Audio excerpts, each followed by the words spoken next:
Assalamualaikum warahmatullahi wabarakatuh. Perkenalkan, nama saya Novia Bujulotari, NIM 2210204021 dari jurusan Tadris Biologi Institut Agama Islam Negeri Kerinci. Saya akan menjelaskan materi tentang fertilisasi perkembangan embrio. Fertilisasi adalah proses penyatuan sel gamit jantan sperma dan sel gamit betina utuh untuk membentuk zigot yang merupakan awal dari perkembangan individu baru. Proses ini terjadi pada organisme yang berkembang biak secara seksual.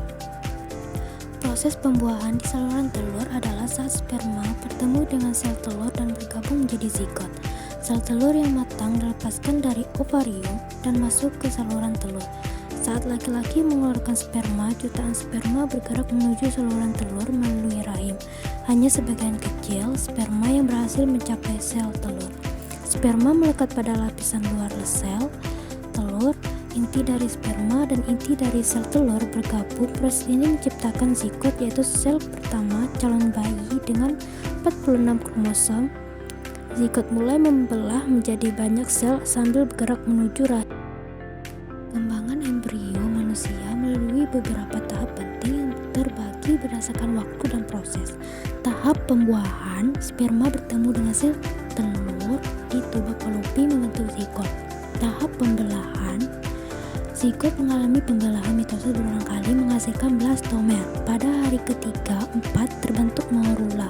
Tahap blastulasi, morula berubah menjadi blastokista. Blastokista memiliki struktur berongga dengan lapisan sel telur dan massa sel dalam.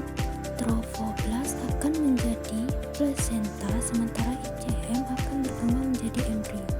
Dan minggu 9-12 janin tumbuh semakin besar, organ seperti hati, ginjal, dan otak mulai berfungsi. Jari tangan dan kaki terbentuk dengan baik, serta refleks awal seperti menendang mulai muncul. Pada akhir minggu ke-12, janin memiliki panjang sekitar 7-8 cm dan jenis kelaminnya bisa mulai dibedakan. Minggu ke-13-16, janin mulai aktif gerak meskipun belum terasa oleh ibu. Struktur wajah semakin jelas, termasuk mata dan telinga yang mulai berada di posisi yang benar. Tulang merasa mengeras dan janin mencapai panjang sekitar 16 cm pada akhir minggu ke-16. Minggu ke-17 dan 20, gerakan janin mulai dirasakan oleh ibu. Kulit janin dilapisi oleh vernik kasuosa untuk melindunginya dari jaran ketuban. Rambut halus mulai tumbuh dan panjang janin mencapai sekitar 25 cm dengan berat sekitar 300 gram.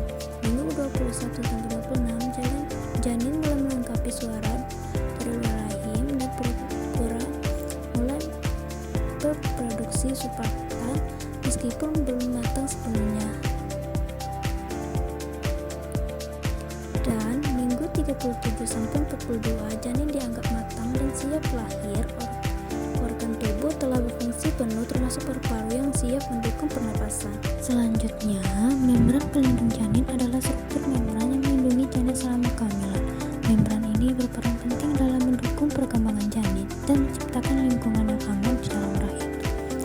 Membran bagian dalam yang mengelilingi janin dan berisi cairan amnion, melindungi janin dari benturan fisik sebagai bantalan. Membran luar yang berada di sekitar amnion koronian berinteraksi langsung dengan rahim ibu. Kedua membran ini bekerja sama untuk memastikan janin berkembang dalam kondisi yang optimal hingga saat kelahiran. Selanjutnya, penjelasan dari plasenta. Plasenta itu sendiri yaitu organ sementara yang terbentuk selama kehamilan, berfungsi untuk memberikan oksigen dan nutrisi dari ibu ke janin melalui darah serta membuang limbah metabolik janin. Yang kedua, fetus yaitu janin. Janin adalah calon bayi yang sedang berkembang di dalam rahim. Pada tahap ini, janin dilindungi oleh cairan ketuban dan kantung amnion. Selanjutnya, uterus yaitu rahim, organ reproduksi wanita yang berfungsi sebagai tempat janin tumbuh dan berkembang selama kehamilan. Rahim memiliki dinding otot yang kuat untuk mendukung janin. Selanjutnya, tali pusat, struktur seperti tabung yang pus berisi pembuluh darah yang membawa oksigen dan nutrisi ke janin serta membuang limbah kembali ke plasenta.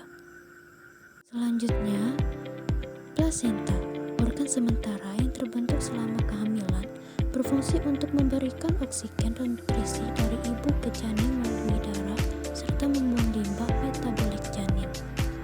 Selanjutnya, kantung ketuban, selaput tipis yang mengelilingi janin dan berisi cairan ketuban. Kantung ini melindungi janin dari guncangan dan memberikan ruang untuk bergerak. Dan dinding rahim, lapisan otot rahim yang melindungi janin dan berkontraksi saat persalinan untuk membantu melahirkan. Leher rahim, bagian bawah rahim yang menghubungkan rahim dengan vagina. Selama kehamilan, serviks tetap tertutup untuk melindungi janin dan akan membuka saat bersalin.